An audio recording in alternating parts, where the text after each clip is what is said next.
हरामखोरच म्हणायचं. हरामखोराला हरिश्चंद्र म्हणायचं नाही. हा तुमच्या इथे 50 कोटीवाला हरामखोर जन्माला आलेला आहे. बैल विकतो, गाढव विकतात, बकरं विकलं जातं. तुमच्याकडे 50 कोटीला खासदार विकला गेला. आता या खासदाराचं करायचं काय?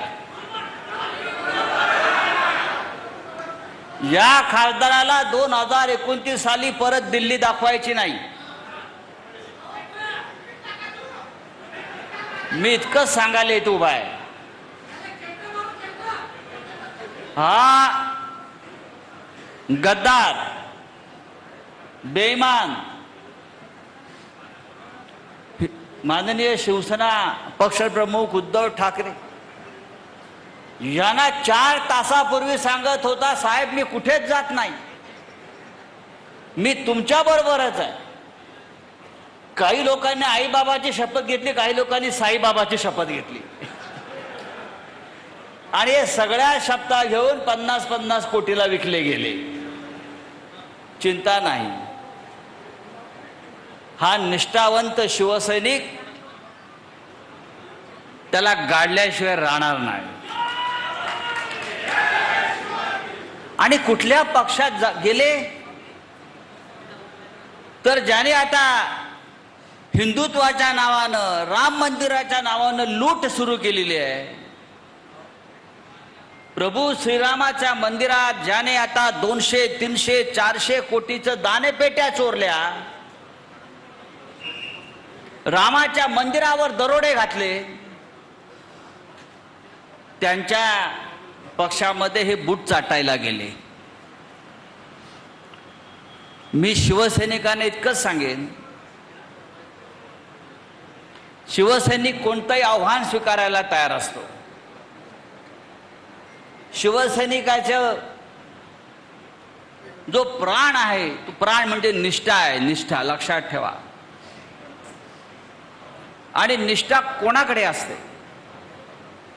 एकनिष्ठ राहण्यासाठी, मी नेहमी सांगतो, एकनिष्ठ राहण्यासाठी आई नेक आणि बाप एक असावा लागतो. ज्यांचे नाहीत ते निघून गेले. आम्ही आमच्या आईशी प्रामाणिक आहोत. शिवसेना आमची आई आहे. या शिवसेनेनं महाराष्ट्राला, मराठी माणसाला, शेतकऱ्याला, कष्टकऱ्याला कायम आधार दिला, ताकद दिली. आणि ह्या जिल्ह्यानं, यवतमाळ जिल्ह्यानं, वाशिमनं हिंदुहृदय सम्राट बाळासाहेब ठाकरे ह्यांच्यावर इतकं प्रेम केलं, इतकं प्रेम केलं की खासदार दिले, आमदार दिले. आणि हेच प्रेम आपण कायम ठेवा उद्धव साहेबांच्या बाबतीत, आदित्य साहेबांच्या बाबतीत. उद्धव साहेब, लोक आपल्यावरती टीका करतात, फिरत नाही, आपण फिरत नाही. उद्धव साहेब जर फिरले नसते तर हा घाऱ्या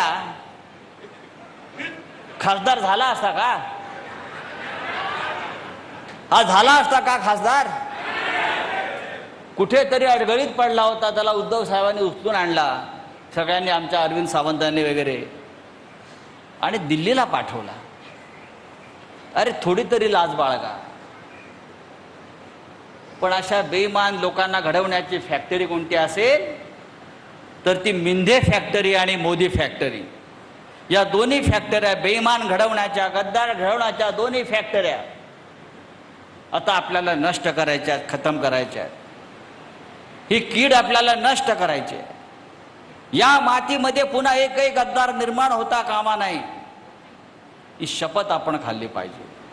आणि मला खात्री आहे, ज्या पद्धतीचं वातावरण मला इकडे दिसतंय विदर्भात, नागपूरला साहेब उतरले, प्रचंड स्वागत.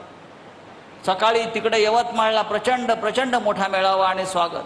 आज वाशिमला, इथून आम्ही हिंगोलीत जाणार, परभणी, शिर्डी, धाराशिव,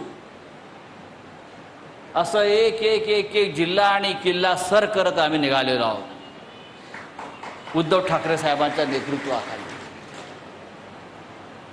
असेल हिम्मत तर या समोर देखेंगे किसमें कितना है दम. हे दाऊद बिऊद सोडून द्या. माझ्यासारखे हजारो राऊत या पक्षामध्ये आहेत, जे बाळासाहेब ठाकरेंनी घडवलेले आहेत, जे उद्धव साहेबांच्या खांद्याला खांदा लावून काम करतायत. आणि आपण सगळे हजारो लाखो शिवसैनिक आजही निष्ठेने उभे आहात. ही निष्ठाच आपल्या पक्षाला परत एकदा या महाराष्ट्रावर सत्ता आणून दिल्याशिवाय राहणार नाही आणि प्रत्येक गद्दार काढल्याशिवाय राहणार नाही.